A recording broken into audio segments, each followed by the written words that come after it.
School की छत पर ऑफिसर जंगकुक यी ह्यून को समझाने की कोशिश कर रहा है कि वह कोई भी पागलपन भरा काम न करे। उसी समय से बॉम उससे मिलने आती है तो यी ह्यून बताता है कि वह यहाँ सिर्फ ताजी हवा लेने आया था और किसी बेवकूफ ने पुलिस को बुला लिया। गुस्से में से बॉम उसे धक्का देती है और यी ह्यून एक हवा से भरे सेफ्टी मैट पर गिर जाता है। 12 साल बाद एक मोटल में एक कर्मचारी को कमरे पर लगातार खटखटाहट सुनाई देती है। वह देखने जाता है लेकिन कोई जवाब नहीं देता, इसलिए वह दरवाजा खोलता है और उसे अंदर घसीटकर मार दिया जाता है। कुछ ही देर बाद यी ह्यून और जंगकुक एक पुलिस टीम के साथ घटनास्थल की जांच करने पहुंचते हैं। जल्दी से तलाशी लेने पर यी ह्यून बिस्तर के नीचे देखता है और खून से लथपथ हत्यारे को पाता है।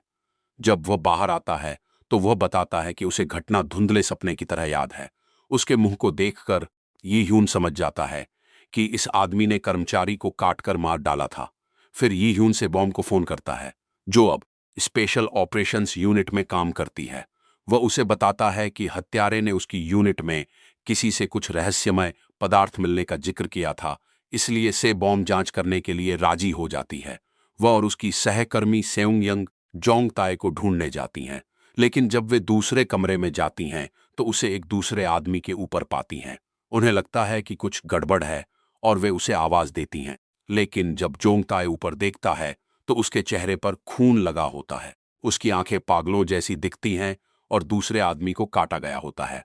वह हमला करने की कोशिश करता है और से बॉम्ब उसकी टांग में गोली मार देती है, लेकिन वह से बॉम्ब से हथियार छीनकर उसे पकड़ लेता है। सेउंग यंग उसे पीछे खींच लेती है ताकि से बॉम्ब उससे लड़ सके, जबकि वह पीड़ित को दूर ले जाए। फर्नीचर से चोट लगने और एक और गोली लगने के बावजूद भी जोंग ताए लड़ता रहता है, इसलिए से बॉम्ब के पास कमरे से बाहर निकलने और उसे अंदर बंद करने के अलावा कोई चारा नहीं बचता। जोंग ताए गिरने से पहले कुछ बार दरवाजे पर जोर से मारता है, फिर वह चीखने लगता है। होश में आने के कारण वह दर्द से करा रहा है। आपातकालीन दल उसे तुरंत ले जाता है। इसके बाद सेबोम यी ह्यून को फोन करके घटना के बारे में बताती है। बातचीत के दौरान उसे एहसास होता है कि लड़ाई में उसके शरीर पर खरोंचें आई हैं। लेफ्टिनेंट ताए सेओक आकर उसे सूचित करता है कि जोंग ताए को कोई संक्रामक रोग लग रहा है, इसलिए सैनिक उसे भी ले जाते हैं क्योंकि वह संक्रमित है। जब यी ह्यून दोबारा फोन करती है तो ताए सेओक फोन उठाता है और अपने मामले के बारे में सुनता है। जल्द ही सैनिक मोटल से उस आदमी को भी ले जाते हैं। जब से बोम को क्वारंटाइन स्थल पर ले जाया जा रहा होता है, तब ताएस्योक पुलिस को बताता है कि यह रहस्यमय वायरस मस्तिष्क को प्रभावित करता है। काटने वाले या तो संक्रमित हो जाते हैं या खून की कमी से मर जाते हैं। यी ह्यून को लगता है कि कहीं उस अवैध पदार्थ का इससे कोई संबंध तो नहीं है, इसलिए वह नमूना लेने के लिए वापस मोटल जाता है। उसी समय उसे जंगकुक का फोन आता है, जिसके पास एक विश्व विज्ञान रिपोर्ट है जो दर्शाती है कि जोंग ताए ने कुछ भी नहीं लिया था। उस रात यी ह्यून ने वह सैंपल अपने एक दोस्त को दिखाया जो पहले नशीले पदार्थों का सेवन करता था। उस दोस्त ने उस पर एक सीरियल नंबर देखा, जिसका मतलब था कि वह किसी दवा कंपनी का है, न कि किसी सड़क विक्रेता का। क्वारंटाइन सेंटर में से बॉम्ब की अच्छी तरह से जांच और परीक्षण किया गया, फिर उसे एक कमरे में भेज दिया गया। यी ह्यून को फोन करके अपडेट देने के बाद उसे दीवार पर खून के धब्बे दिखाई दिए।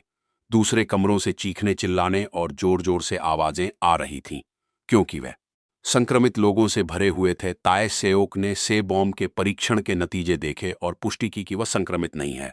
अगली सुबह यी ह्यून को आखिरकार राष्ट्रीय दवा डेटाबेस में वह पदार्थ मिल गया। यह निमोनिया की एक बंद हो चुकी दवा थी जिसका नाम नेक्स्ट था और मतिभ्रम पैदा करने वाले दुष्प्रभावों के कारण इसे बाजार से हटा दिया गया था। उसने जंगकुक से बॉम्ब के कॉल को ट्रैक करने के लिए कहा और क्वारंटाइन स्थल की ओर चल पड़ा। इस बीच से बॉम्ब उसे आगे की जांच के लिए उसके कमरे से ले जाया जाता है। बाहर जाते समय वह जोंग ताए को देखती है और अपने गार्ड जीसू को उसके कमरे में जाने के लिए कहती है। वह उससे पूछती है कि क्या उसे घटना याद है, और वह स्वीकार करता है कि उसे याद है, लेकिन वह यह बताने से इनकार करता है कि क्या उसने अवैध दवा ली थी। अचानक वह कहता है कि उसे प्यास लगी है और फिर से अपना रूप बदल लेता है। इससे पहले कि वह साए बोम पर हमला करके उसे काटने की कोशिश करे, सैनिक तुरंत दरवाजा तोड़ देते हैं और जोंग ताए को टेजर से बुरी तरह काबू में कर लेते हैं और उसे ले जाते हैं। साएबोम कार्यालय की ओर दौड़ती है और ताय सेओक पर चिल्लाती है क्योंकि उसे एहसास होता है कि उसने जानबूझकर दरवाजा खोला था ताकि वह जोंगताए को देख सके। ताय सेओक बताता है संक्रमित लोग असहनीय प्यास लगने के बाद पागल हो जाते हैं और वह इसका कारण पता लगाने की कोशिश कर रहा है। वह उसे बताता है कि वह संक्रमित नहीं है, इसलिए सेना उसे छुट्टी का भुगतान करने के लिए तैयार है, इस बहाने कि वह ड्यूटी पर घायल हो गई थी, बशर्ते वह हर कुछ हफ्तों में रक्त परीक्षण के लिए वापस आती रहे।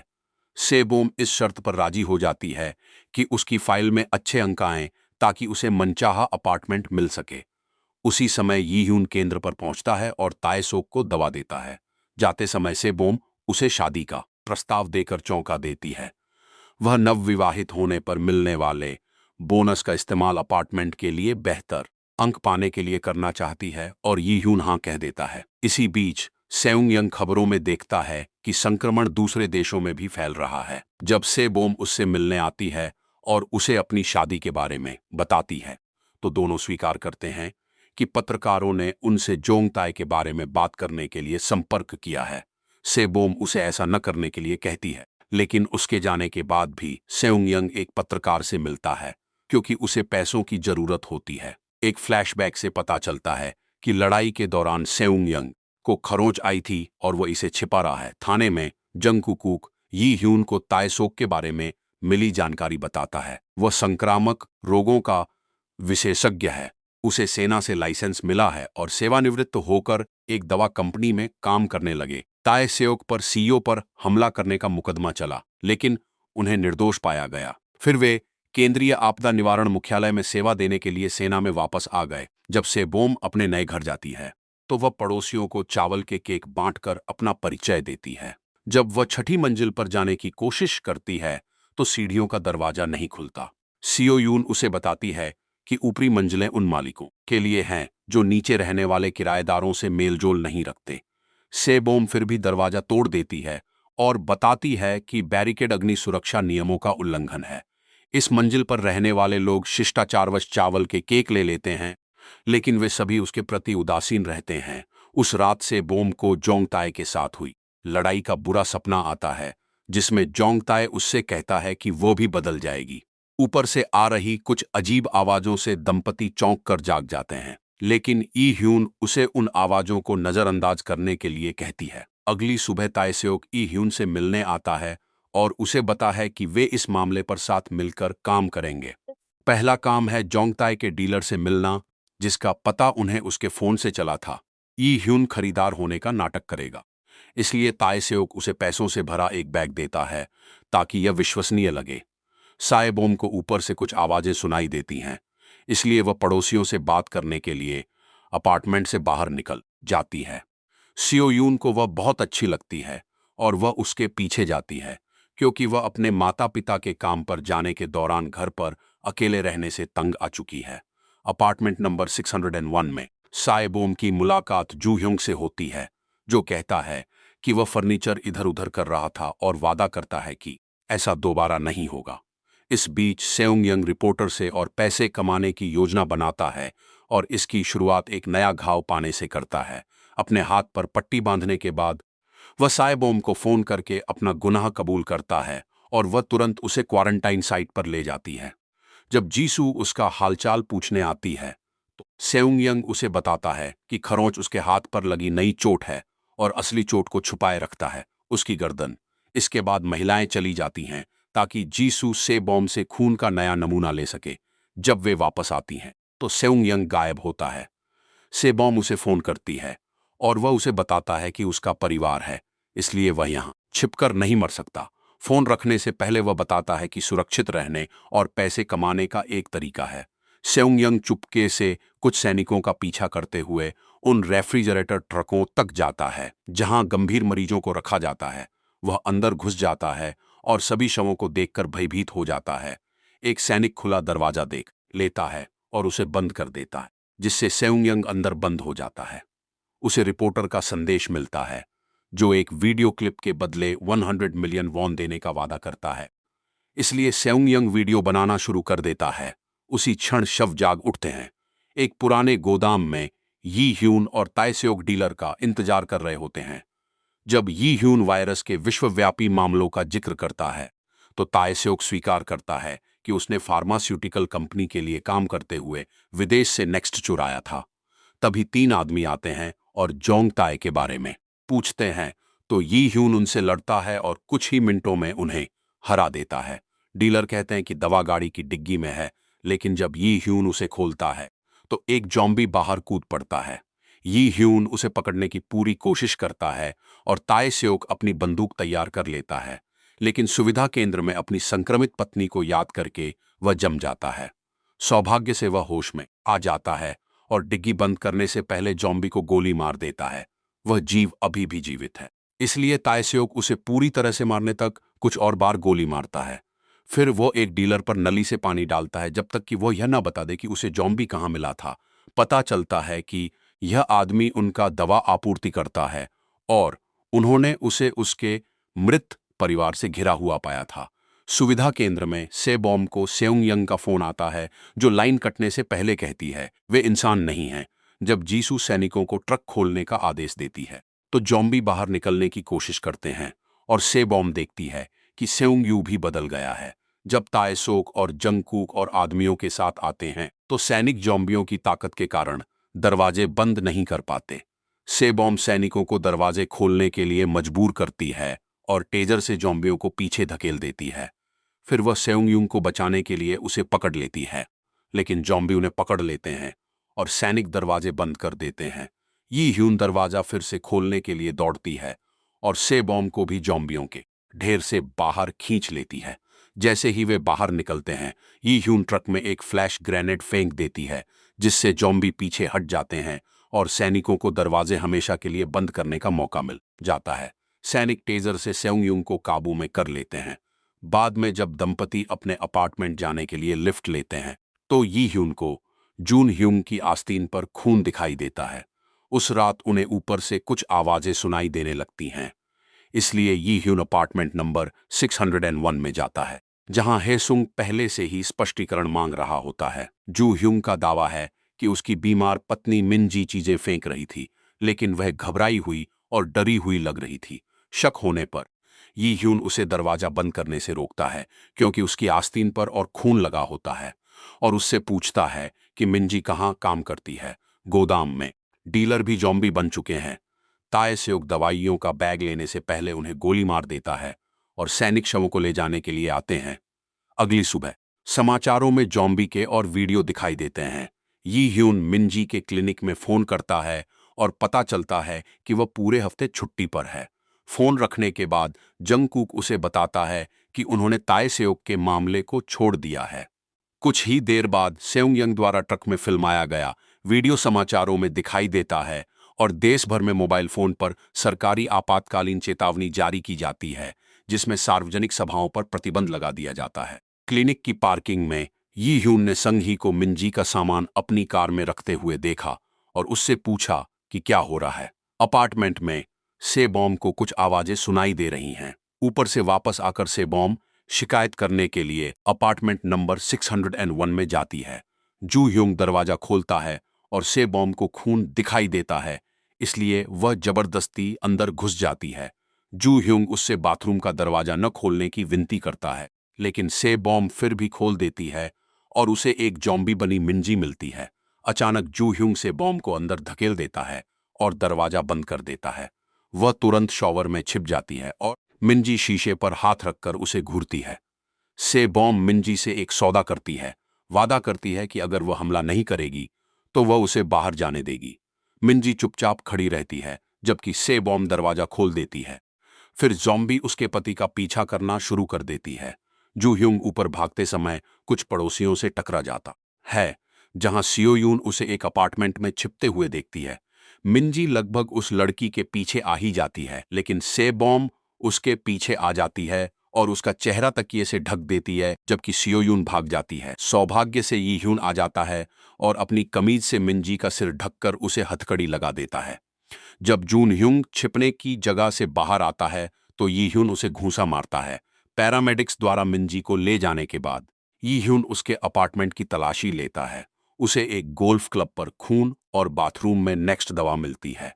जब पैरामेडिक्स और सफाई दल इमारत में आते हैं तो ताए सेओक टीवी पर आकर देश को वायरस के बारे में बताता है और सभी से आग्रह करता है कि अगर उन्हें कोई लक्षण महसूस हो तो उसके लोगों से संपर्क करें। उस रात यी ह्यून ताए सेओक से मिलता है और उसे मिंजी के बाथरूम से मिली दवा दिखाता है। उसे पहले से कहीं अधिक यकीन हो जाता है कि इसी दवा के कारण ये परिवर्तन हो रहे हैं। फिर यी ह्यून को मिंजी से मिलने की अनुमति मिलती है जिसे बिस्तर से बांधा गया है। जीसू बताती है कि मिंजी संक्रमित होने से पहले मरने वाली थी और वायरस ही उसे जीवित रखे हुए है। जब वह सामान्य हो जाएगी तो उसकी सचमुच मृत्यु हो जाएगी। अगले दिन जीसू यी ह्यून को फोन करके सूचित करती है कि मिंजी का निधन हो गया है। फिर वह और जंगकुक जू ह्यून को यह खबर देते हैं जिसने पहले ही सब कुछ साफ कर दिया होता है। वे समझाते हैं मिंजी की मौत गोल्फ क्लब से सिर पर वार किए जाने के कारण हुई थी और जू ह्यून कसम खाकर कहता है कि उसने आत्मरक्षा में ऐसा किया था।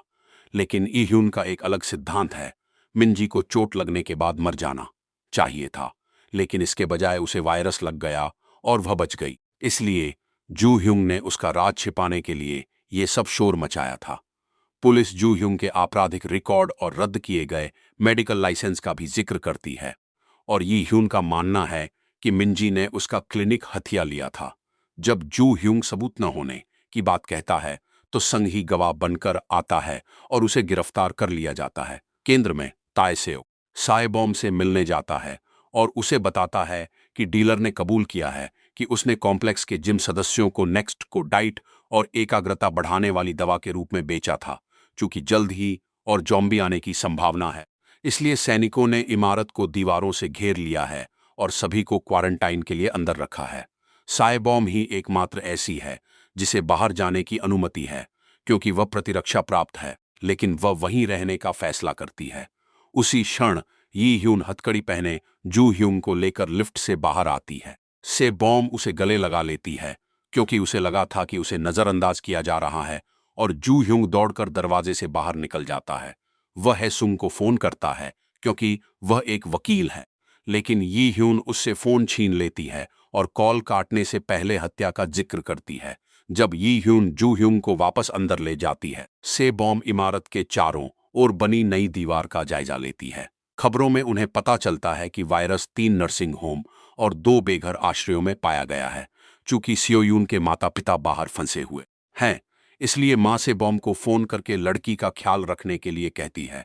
साथ ही यह भी बताती है कि सियोयून को दिल की बीमारी है और उसे जोरदार व्यायाम नहीं करना चाहिए या खून नहीं बहाना चाहिए।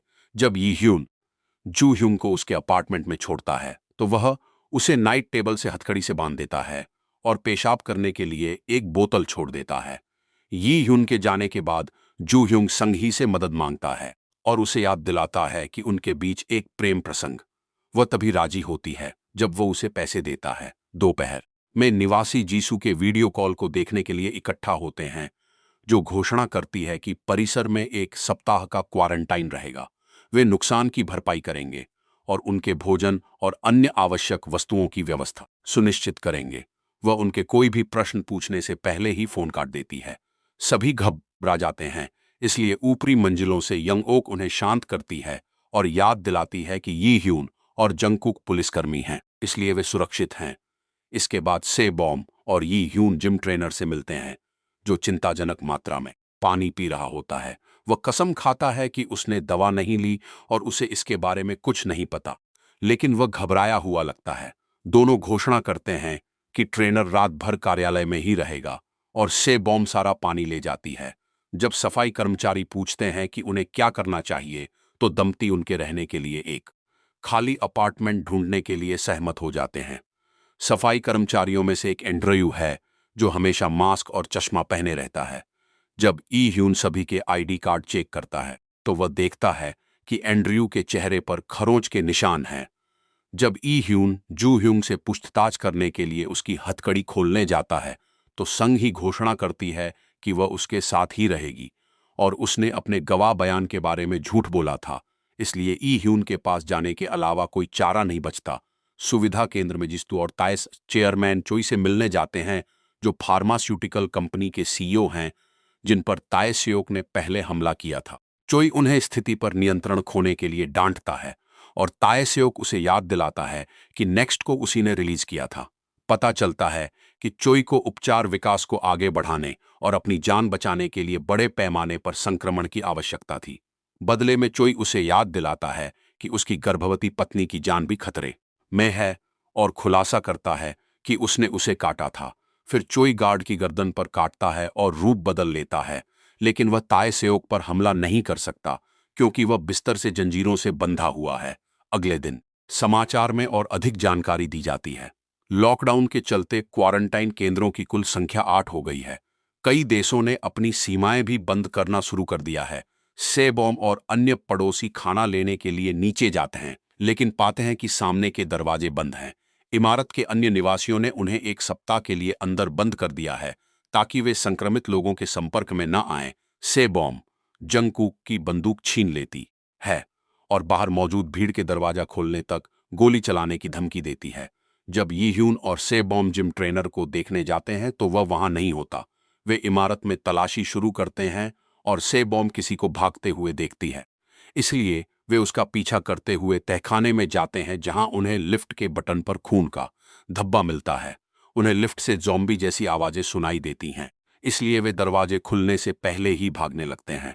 गैरेज पार करते ही वे ट्रेनर को एक कार में देखते हैं और उसे अपने पीछे आने के लिए कहते हैं। अपनी इमारत पहुंचने पर यी ह्यून ट्रेनर को दीवार से सटाकर उसके शरीर की जांच करता है, लेकिन वहां खून नहीं होता। अचानक खून से लथपथ एक आदमी कांच के दरवाजे पर मदद की गुहार लगाता हुआ दिखाई देता है, लेकिन एक ज़ॉम्बी उसे पकड़ लेता है। छत पर एंड्रयू लोगों को परिसर में इधर उधर भागते हुए देखता है क्योंकि ज़ॉम्बी निवासियों पर हमला कर रहे हैं और चारों ओर अफरा तफरी मची हुई है। यी ह्यून और सेबॉम जल्दी से लॉबी के दरवाजों को बंद कर देते हैं और बैरिकेड लगा देते हैं ताकि दूसरी इमारतों से ज़ॉम्बी अंदर न घुस सकें। परिसर में फोन और टीवी सेवा ठप हो जाती है और स्क्रीन पर एक संदेश आता है जिसमें सभी को बचाव का इंतजार करने के लिए कहा जाता है। सभी लोग तहखाने में इकट्ठा हो जाते हैं जहां यी ह्यून को उन्हें दरवाजे से दूर रखना पड़ता है। चूंकि वे शांत नहीं होते, सेबॉम दरवाजा खोलती है और उन्हें ज़ॉम्बी के साथ शामिल होने की चुनौती देती है, जिससे वे डरकर भाग जाते हैं। फिर समूह सभी कांच की खिड़कियों और दरवाजों को ढक देता है ताकि ज़ॉम्बी उन्हें देख न सकें। पड़ोसी जिम में इकट्ठा होते हैं और स्थिति को लेकर एक बड़ी बहस छिड़ जाती है। कुछ लोगों को विश्वास नहीं होता कि दूसरों ने बाहर ज़ॉम्बी देखे थे और जू ह्यूंग किसी भी हिम्मत करने वाले को जाकर जांच करने के लिए पैसे देने की पेशकश करता है। सफाई कर्मचारी इतने बेताब होते हैं कि वे पेशकश स्वीकार कर लेते हैं, लेकिन कम से कम जंगकुक उन्हें सुबह होने तक इंतजार करने के लिए मना लेता है। फिर यी ह्यून सुरक्षा कैमरों की जांच करता है और पता चलता है कि जिम प्रशिक्षक ने पिछली रात पानी पिया था। वह और सेबॉम उससे फिर से पूछताछ करते हैं, लेकिन वह अभी भी पानी पीने से इनकार करता है, इसलिए वे उसे फिर से जिम में बंद कर देते हैं। उस रात जिनसू और ताय सेओक वायरस के बारे में जानकारी देते हैं। वे एक एंटीबॉडी का अध्ययन कर रहे हैं जो सीधे मस्तिष्क को प्रभावित कर सकती है, लेकिन उन्हें शोध के लिए 1 महीने की आवश्यकता है। बैठक के बाद जिनसू ताय सेओक से झूठ के बारे में पूछता है और खुलासा करता है कि वे इलाज के करीब भी नहीं हैं। ताय सेओक समझाता है कि अगर सरकार को लगता है कि कोई उम्मीद नहीं है तो वे सभी संक्रमितों को मार देंगे। अगली सुबह सफाई कर्मचारी बाहर जाने के लिए तैयार होते हैं, इसलिए यी ह्यून और सेबॉम घोषणा करते हैं कि वे उनकी सुरक्षा के लिए उनके साथ जाएंगे। जैसे ही समूह खोजबीन शुरू करता है, डोंग ह्यून अपने इन्फ्लुएंसर प्लेटफॉर्म के लिए सब कुछ रिकॉर्ड करने के लिए उनके साथ जुड़ जाता है। दीवार के पास उनकी मुलाकात कुछ निवासियों से होती है, लेकिन वे सभी संक्रमित होने से इनकार करते हैं। एक सफाई कर्मी दरवाजे की जांच करता है और गलती से खून से लथपथ हो जाता है। अंदर यंगोक तहखाने के दरवाजे पर एक आदमी को मदद मांगते और जानकारी देने का वादा करते हुए देखती है, इसलिए वह दरवाजा खोलने लगती है। हालांकि जब वह उसके नाखूनों के नीचे पट्टी और खून देखती है तो वह जम जाती है। वह परीक्षण के तौर पर पानी गिराना शुरू करती है और वह आदमी तुरंत ज़ॉम्बी में बदल जाता है। खोजबीन करने वाले समूह की बात करें तो वे खाना लेने के लिए किराने की दुकान में प्रवेश करते हैं और कैशियर बोराम को छिपा हुआ पाते हैं। सफाई कर्मी खून का निशान पाते हैं और दूसरों को चेतावनी देने के लिए दौड़ते हैं, लेकिन डोंग ह्यून उसे रिकॉर्ड करने के लिए उसका पीछा करता है। आखिरकार उसे दो जोम्बी मिलते हैं और वह डर से जम जाता है, लेकिन सौभाग्य से एंड्रयू उसे कुछ बक्सों के पीछे छिपा लेता है। सफाई कर्मी दंपति को जोम्बी के बारे में बताते हैं, इसलिए यी ह्यून उन्हें जाने के लिए कहता है। शॉपिंग कार्ट में रखी शराब दरवाजे पर लगे अलार्म को चालू कर देती है, जिससे जॉम्बी बेकाबू हो जाते हैं। एंड्रयू और डोंग ह्यून भागने लगते हैं और बाकी लोगों के गेट बंद करने से ठीक पहले बाहर निकल जाते हैं शोर से। और भी जॉम्बी उस इलाके की ओर आकर्षित हो जाते हैं। समूह मुख्य इमारत की ओर वापस भागता है, लेकिन यंग ओक सफाई कर्मी के शरीर पर खून देखकर दरवाजा खोलने में हिचकिचाती है। जू ह्यूंग मिनजी की जॉम्बी आवाजों की रिकॉर्डिंग बजाना शुरू कर देता है और संग ही से कहता है कि अगर पुलिस वाला जोड़ा मर गया है तो वे उसे गिरफ्तार नहीं कर सकते। उसी समय जंगकुक सियोयून के साथ आता है और जू ह्योंग से फोन छीन लेता है। जबकि लड़की आखिरकार दरवाजा खोल देती है, सभी अंदर जाने की जल्दी में लग जाते हैं और सफाई कर्मी यंग ओक पर हमला कर देता है, इसलिए बाकी लोगों को उसे पीछे खींचना पड़ता है।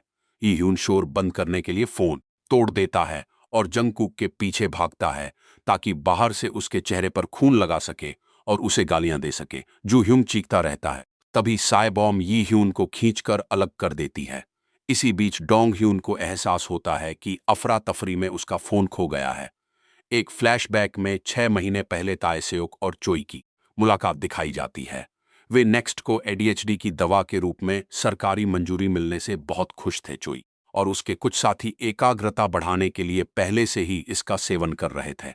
ताएसेओक को एक फोन कॉल आया और उसे नेक्स्ट के दुष्प्रभावों के बारे में पता चला, जिसके बाद वह मीटिंग से अलग हो गया। उसने अपनी टीम को पैसे देकर मरीज को शांत रखने का आदेश दिया।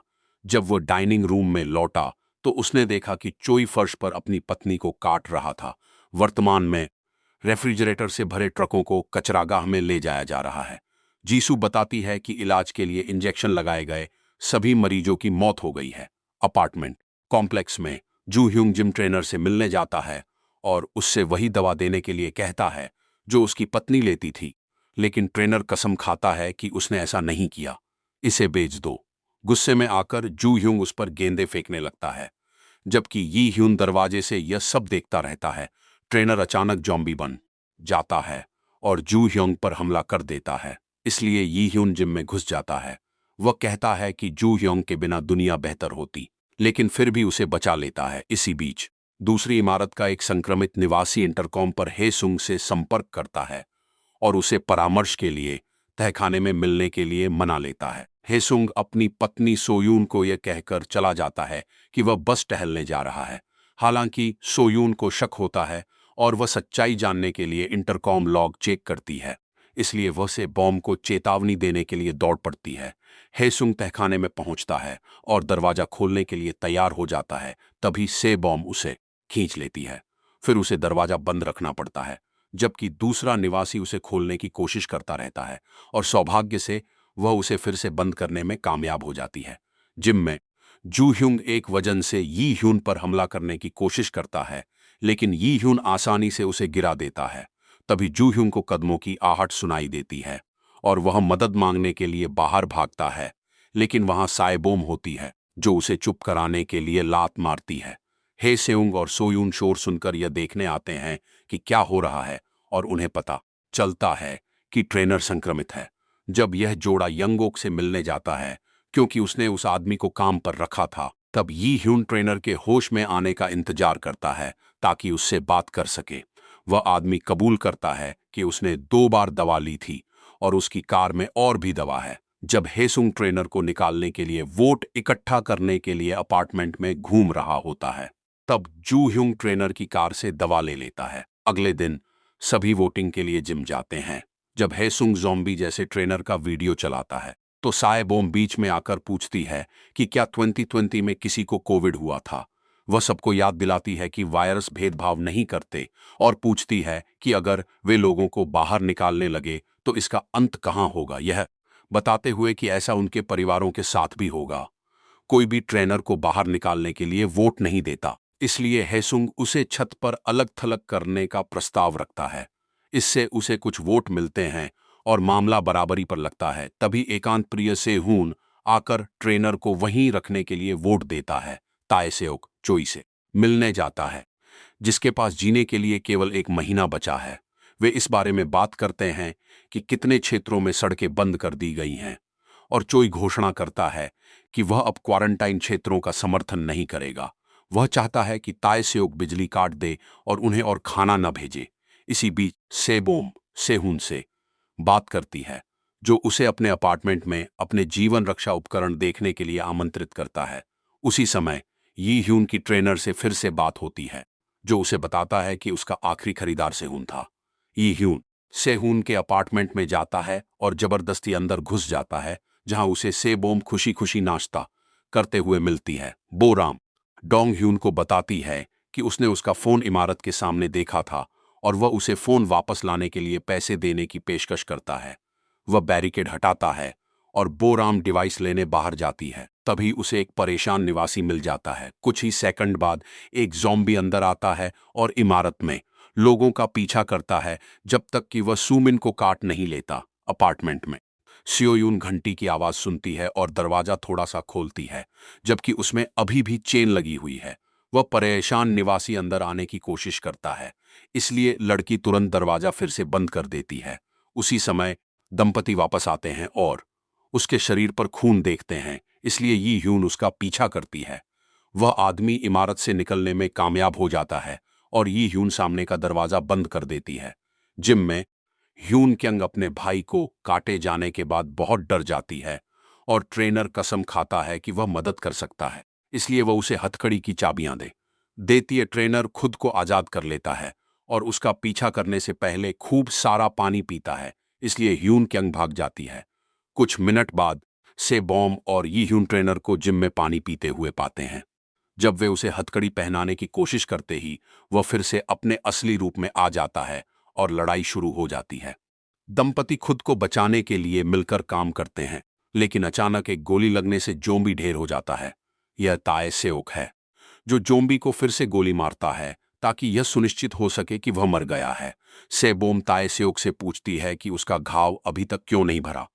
वह स्वीकार करता है कि वायरस अभी भी उसके खून में है, इसीलिए वह नियमित रूप से रक्त परीक्षण करवाना चाहता था। यी ह्यून जंगकुक को ढूंढने जाता है, जो उसे बताता है कि वह जोम्बी हमले से इसलिए बच गया क्योंकि यंगोक के पति वूचांग ने एक सुनहरा क्रॉस उठाया था, जिससे राक्षस डरकर भाग गए। कुछ ही देर बाद ताएसेओक निवासियों को इकट्ठा करके घोषणा करता है कि पूरे शहर में लॉकडाउन लागू हो रहा है और बिजली काट दी जाएगी। अचानक बाहर एक अलार्म बजने लगता है और एक आवाज घोषणा करती है कि पूरा शहर अब मार्शल लॉ के अधीन है। ताएसेओक सभी को आश्वासन देता है कि मार्शल लॉ 4 दिनों में हटा लिया जाएगा। बाद में छत पर ताएसेओक कबूल करता है कि उन्हें सेबोम के खून में एक एंटीबॉडी मिली है। उन्हें यह देखना था कि यह कारगर है या नहीं, भले ही इसका मतलब उसे जॉम्बी के काटने देना हो। इसलिए उसने दरवाजे पर गोली चलाई ताकि एक जॉम्बी बाहर आ जाए।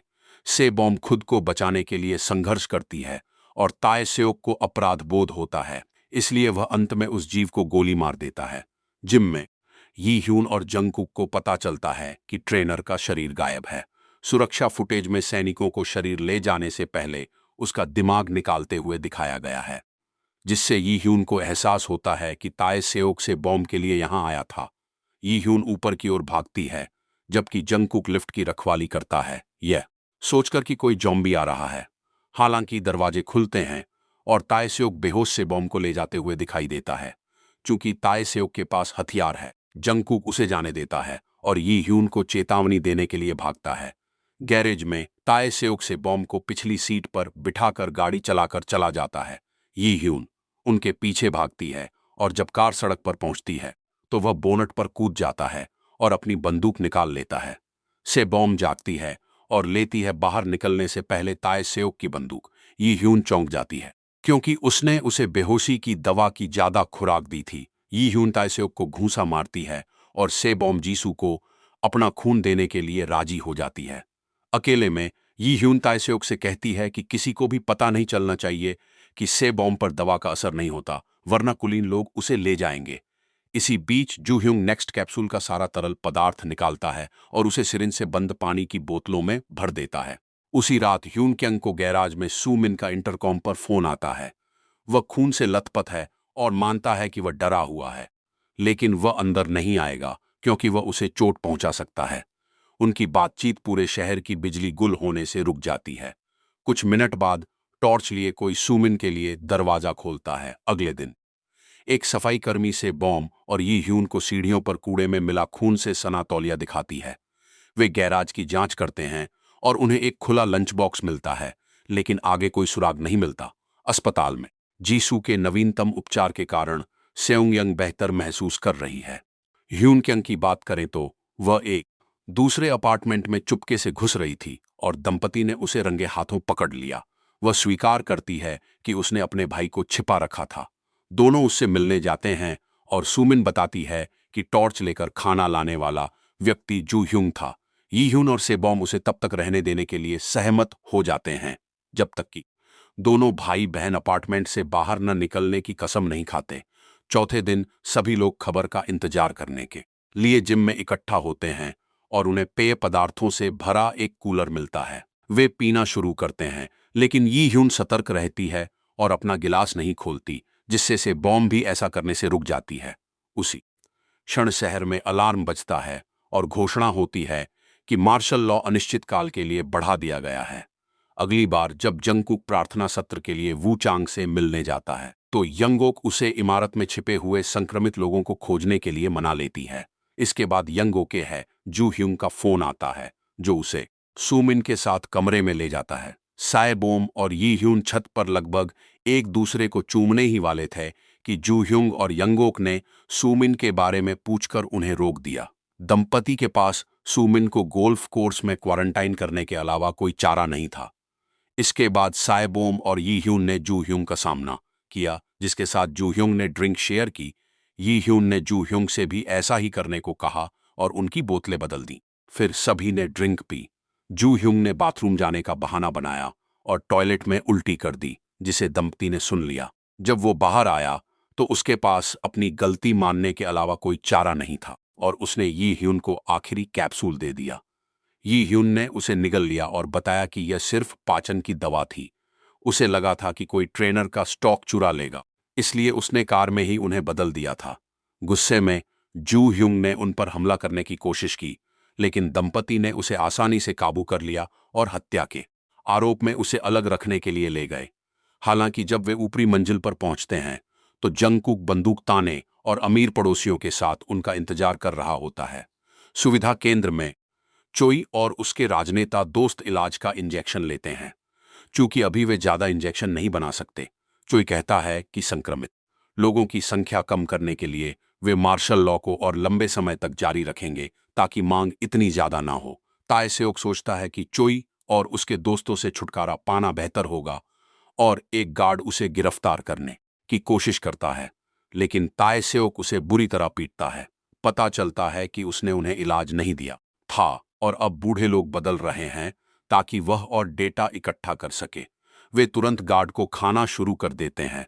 अपार्टमेंट बिल्डिंग में यंगोक जंगकुक का इस्तेमाल करके उस जोड़े को अपार्टमेंट में ले जाती है, यह कहते हुए कि उन्हें क्वारंटाइन किया जाना चाहिए क्योंकि वे ज्यादातर जॉम्बी के संपर्क में थे।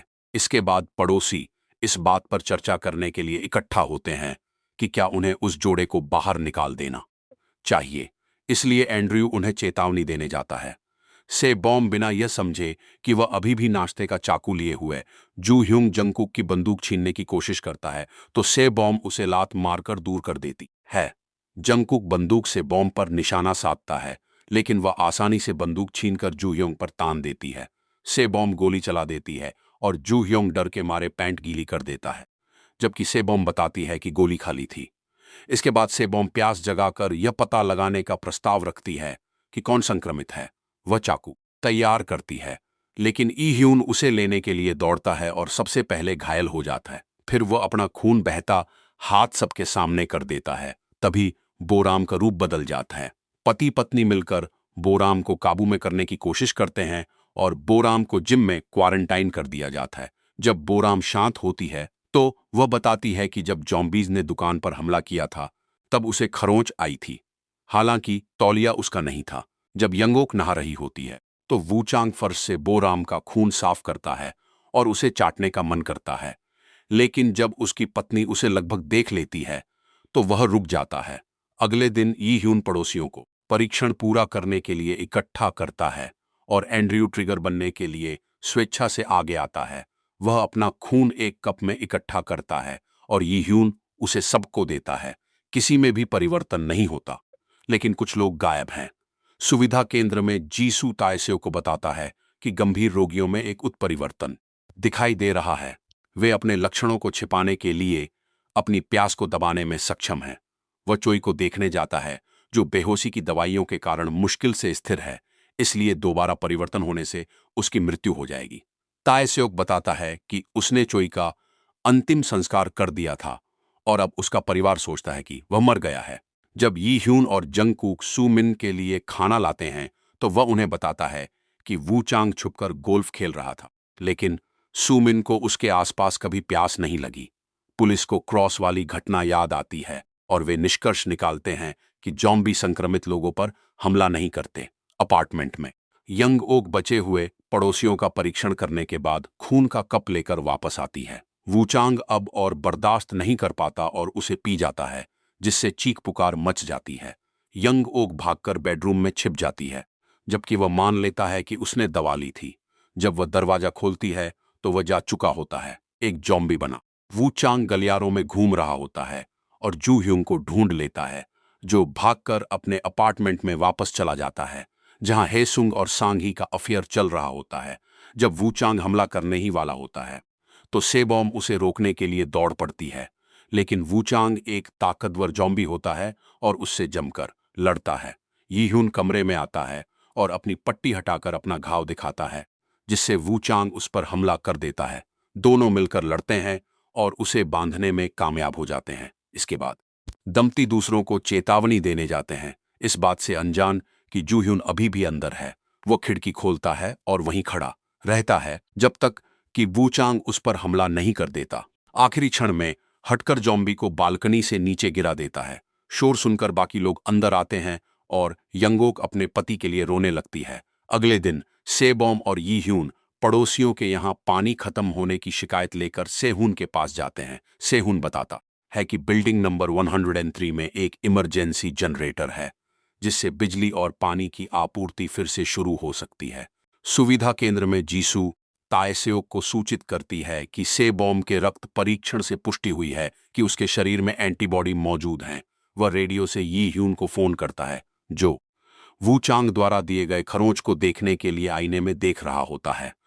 तायसेओक झूठ बोलता है कि सेबॉम के खून में एंटीबॉडी नहीं है और इसके बजाय उसे सियोयून को बाहर भेजने के लिए प्रोत्साहित करता है, यह दावा करते हुए कि वे नाबालिगों को लॉकडाउन से बाहर निकाल रहे हैं। यी ह्यून कहता है कि वह सेबॉम से बात करेगा और फोन काट देता है। फिर सेबॉम यी ह्यून को घसीटकर सेहून के अपार्टमेंट में ले जाती है, जहां उसे एक नोट मिलता है। सेहून ने लिखा था कि उसने एक बड़ी गलती की है और अब वह इसे सहन नहीं कर सकता, इसलिए वह चला गया है और बाकी सभी लोग उसके सामान का उपयोग कर सकते हैं। दंपति को शक होता है और वे अपार्टमेंट की तलाशी लेते हैं, जब तक उन्हें नेक्स्ट की एक बोतल नहीं मिल जाती। चूंकि सेहून एकांत प्रिय व्यक्ति है जो कभी अपने घर से बाहर नहीं निकलता, घर पहुंचकर उन्हें लगता है कि यह एक जाल है। सामने का दरवाजा खुला पाकर दंपति वापस जाते हैं और देखते हैं कि पड़ोसी सेहून का सामान लेने की कोशिश कर रहे हैं। दोनों उन्हें रोकते हैं और केवल उतना ही सामान लेने देते हैं जिससे वे कुछ और दिन गुजारा कर सकें, इस उम्मीद में कि सेहून वापस आ जाए। शाम को यी ह्यून सेबॉम को बताती है कि उसके शरीर में एंटीबॉडी नहीं है और तायसेओक के प्रस्ताव के बारे में बताती है। तायसेओक चाहता है कि सेयून के साथ चली जाए, लेकिन सेबॉम उसे पीछे छोड़ने से इनकार कर देती है। वे सेहून के बारे में बात करते हैं और सोचते हैं कि क्या वह खाली अपार्टमेंट में छिपा है। वे जांच करने जाते हैं और पाते हैं कि हेसुंग और सांग ही गंदे काम कर रहे हैं। वे दूसरे कमरों की तलाशी लेते हैं और एक कंबल से ढका हुआ शव पाते हैं। जब वे कंबल हटाते हैं तो वे सफाईकर्मी महिला का शव देखकर दंग रह जाते हैं, जिसकी गर्दन पर काटने का निशान है। उसके बालों पर चूने का पाउडर लगा है, जिसे उन्होंने पहले सेहून के अपार्टमेंट में देखा था। चूंकि जू ह्यूंग ही एकमात्र डॉक्टर है, इसलिए दंपति उसे शव देखने के लिए ले जाते हैं। वह इस निष्कर्ष पर पहुंचता है कि महिला की मृत्यु 2 दिन पहले हुई थी और गंध को छिपाने के लिए पाउडर का इस्तेमाल किया गया था। पड़ोसी घटना पर चर्चा करने के लिए इकट्ठा होते हैं और यंग ओक को लगता है कि ये सेहून ने किया है। हालांकि ये ह्यून को अभी भी लगता है कि कोई उस नोट के जरिए उसे फंसाने की कोशिश कर रहा है। अस्पताल में ताए सेओक की पत्नी का रूप बदल जाता है और वे उसे फिर से होश में नहीं ला पाते। वह इलाज की शीशी उठा लेता है। जीसू की बात अनसुनी कर देता है जब वह बताती है कि इसका इस्तेमाल करने से उच्च अधिकारियों को पता चल जाएगा कि सेबॉम ही इलाज है। कुछ गार्ड उसे रोकने की कोशिश करते हैं, लेकिन ताएसेओक एक गार्ड को पीटता है और बाकी को बंदूक की नोक पर बंधक बनाकर भाग जाता है। फिर वह अपनी पत्नी को इंजेक्शन लगाता है, जिससे वह आखिरकार शांत हो जाती है। अपार्टमेंट बिल्डिंग में यी ह्यून और सेबॉम पड़ोसियों को सेहून के घर से कुछ खाना लेने देते हैं। फिर वे एंड्रयू को उस जगह का जिम्मा सौंप देते हैं। जब दंपति अपार्टमेंट लौटते हैं तो उन्हें सेओ यून दिल की बीमारी के कारण खांसती हुई मिलती है, इसलिए सेबॉम उसे बाहर भेजने के लिए सहमत हो जाती है। बाद में पड़ोसियों की एक बैठक होती है और वे इस बात पर सहमत होते हैं कि उन्हें उस छिपे हुए संक्रमित व्यक्ति को ढूंढना होगा जिसने सफाईकर्मी महिला की हत्या की थी। सफाईकर्मी खून चूसने के लिए जू ह्यूंग पर हमला करता है और जब सब उसे रोकने की कोशिश करते हैं तो ई ह्यून को अपने कानों में घंटी बजने की आवाज सुनाई देती है और वह दर्द से अपनी आंखें बंद कर लेता है। वह खुद को संभालता है और घोषणा करता है कि वह और सेबॉम खाना ढूंढने बाहर जाएंगे, जो कि सीओ यून को चुपके से बाहर निकालने का बहाना है। जू ह्यूंग उन्हें बताता है कि उन्हें आपातकालीन जनरेटर ढूंढना चाहिए और वे सहमत हो जाते हैं, हालांकि उन्हें शक होता है कि उसे इसके बारे में पता है। इसके बाद यी ह्यून ताएसेओक को फोन करके बताता है कि वह सेबॉम और सीओ यून को भेज देगा। अगले दिन दंपति एंड्रयू का पता लगाने की कोशिश करते हैं, लेकिन वह अपार्टमेंट में नहीं होता। जब यी ह्यून उसे ढूंढने जाता है तो सेबॉम को जीसू का फोन आता है, जिसने सभी निवासियों की पृष्ठभूमि की जांच की थी। पता चलता है कि असली एंड्रयू अपने घर में मृत पाया गया था। उसी समय यी ह्यून को से हून का शव सफाईकर्मी महिला के शव जैसी ही हालत में मिलता है। हेसुंग जंगकुक से मिलने जाता है और दावा करता है कि उसने जॉम्बी से हून को देखा था। जब जंगकुक दरवाजा खोलता है तो एंड्रयू जबरदस्ती अंदर घुसकर उस पर हमला कर देता है। सेबॉम और यी ह्यून को गोली चलने की आवाज सुनाई देती है और वे अपने अपार्टमेंट की ओर भागते हैं, जहां उन्हें सभी निवासी दंपति का सामान लेने के लिए इंतजार करते हुए मिलते हैं। जब वे अपने घर में प्रवेश करते हैं तो उन्हें जंगकुक फर्श पर खून से लथपथ मिलता है। एंड्रयू अपना मास्क उतारता है और सेओयून को बंधक बनाकर भाग जाता है। पड़ोसियों को यह नहीं पता था कि एंड्रयू ही हत्यारा है और वे बिना कुछ लिए चले जाते हैं। जंगकुक के घावों पर मरहम लगाने के बाद यी ह्यून ताएसेओक को फोन करके उस लड़की के बारे में बताता है। वह यह भी अनुमान लगाता है कि सेबॉम में एंटीबॉडी हैं और एक संभावित सौदे पर चर्चा करता है। बाद में एंड्रयू सेओयून को है सुंग की देखभाल में छोड़कर यी ह्यून का सामना करता है, जिसे आखिरकार वांछित पोस्टरों से उसका चेहरा याद आ जाता है। उसका असली नाम जोंगवूक है और उसने सैकड़ों लोगों की हत्या की है। जोंगवूक अपने हत्याओं को कबूल करता है, लेकिन वह संक्रमित नहीं है। वह वही कहानी बताता है जो जू ह्यूंग दूसरे पड़ोसियों को बता रहा है। डॉक्टर ने उसे सफाईकर्मी महिला को मारते हुए देखा था और जोंगवूक ने इसके लिए उसे लगभग मार ही डाला था। लेकिन जू ह्यूंग ने उसे खाली अपार्टमेंट के बारे में बताया, उनकी गर्दन पर काटने के लिए कहा ताकि लगे कि किसी जॉम्बी ने ऐसा किया है। पाउडर का इस्तेमाल करने और नोट को नकली बनाने के लिए कहा। फिर जू ह्यूंग यंग ओक के पास गया और वे इस बात पर सहमत हो गए कि जोंगवूक जो चाहे कर सकता है, बशर्ते वह समस्या पैदा करने वाले निवासियों से निपटने में उनकी मदद करे। जोंगवूक बंदूक की नोक पर दंपति को जिम ले जाता है और रेडियो यंग ओक को दे देता है। फिर वह दंपति को जनरेटर के पास जाने के लिए मजबूर करता है, जैसा कि उन्होंने वादा किया था, और डोंग ह्यून उनके साथ जाने के लिए तैयार हो जाता है। जब वे गैरेज पहुंचते हैं तो डोंग ह्यून भागने की कोशिश में अपनी कार की ओर जाता है। दंपति को बिजली का कमरा मिल जाता है और वे जनरेटर चालू कर देते हैं, जिससे बिजली तो वापस आ जाती है, लेकिन बहुत शोर भी होता है। कुछ ही देर में गैराज में जॉम्बी आ जाते हैं, इसलिए दंपति दूसरे दरवाजे के पीछे छिपने के लिए भागते हैं, क्योंकि यी ह्यून को लगता है कि अगर वे अपने दरवाजे पर वापस गए तो जोंगवूक उन्हें मार देगा। इसी बीच और भी जॉम्बी डोंग ह्यून की कार को घेर लेते हैं, जो स्टार्ट नहीं हो रही है। दंपति लिफ्ट लेते हैं और यी ह्यून से बॉम्ब को बताती है कि उसके पास एंटीबॉडी हैं। ताएसेओक से बॉम्ब को बाहर निकालने के लिए सियो यून का बहाना बना रहा था। जब लिफ्ट रुकती है तो जॉम्बी अंदर आने की कोशिश करते हैं, इसलिए यी ह्यून दरवाजा रोक देती है। से बॉम्ब उसे शर्ट से पकड़कर अंदर खींचने की कोशिश करती है, लेकिन शर्ट फट जाती है और उसका जख्म दिख जाता है। फिर भी वह उसे अंदर खींच लेती है और दरवाजे बंद हो जाते हैं, जिससे लिफ्ट चलती रहती है जबकि वह उसे गले लगाए रहती है। आखिरकार वे छत पर पहुंच जाते हैं और बोराम उन्हें अंदर आने देती है, संग ही चुपके से। जू ह्यूंग के पीछे आती है और उसे गोल्फ क्लब से मारती है। सो यून सियो यून की देखभाल कर रही है और हैसुंग के मदद न करने से तंग आ चुकी है, इसलिए जब वह अपार्टमेंट से निकलता है तो वो उसे बाहर लॉक कर देती है। उसी समय से बॉम्ब आती है और लड़की को बाहर ले जाती है। उसी समय यी ह्यून यंग ओक का सामना करता है, जो उस पर हमला करने की कोशिश करती है। वह आसानी से उसे रोक देता है और बाथरूम में बंद कर देता है। जंगकुक को बचाने के बाद वह से बॉम्ब से मिलता है, जो सोयून को उनके साथ आने के लिए कहती है। सोयून अपनी शादी की अंगूठी गिरा देती है और उनके साथ चल पड़ती है। जोंगवुक लिफ्ट को चलते हुए देखता है और सफाई कर्मचारी इस मौके का फायदा उठाकर उस पर हमला कर देते हैं। वे लड़खड़ाते हुए लिफ्ट में घुस जाते हैं और जोंगवुक बटन दबाने से पहले उस आदमी की गर्दन में चाकू घोंप देता है।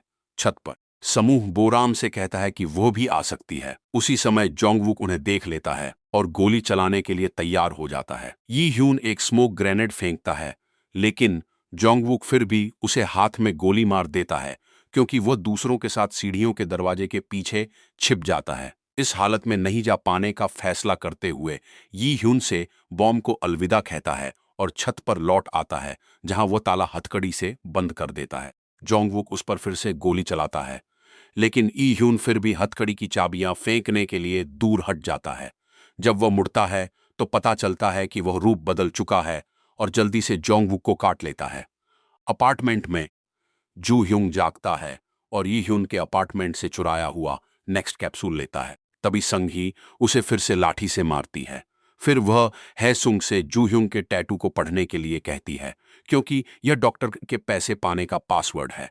यंग ओक बाथरूम के दरवाजे पर तब तक मारती है जब तक कि उसमें छेद नहीं हो जाता, जिससे वह दरवाजा खोल सके। फिर वह लिफ्ट लेती है और सफाई करने वाला जोड़ा उसे सब कुछ बता देता है। गैरेज में समूह एक कार में बैठता है और चला जाता है, जबकि जॉम्बी उनका पीछा करने में नाकाम रहते हैं। बाहर सैनिकों ने कार को घेर लिया और से बॉम्ब ने कहा कि वह यी ह्यून के लिए वापस जाएगी, लेकिन ताएसेओक ने उसे बेहोशी का इंजेक्शन लगा दिया।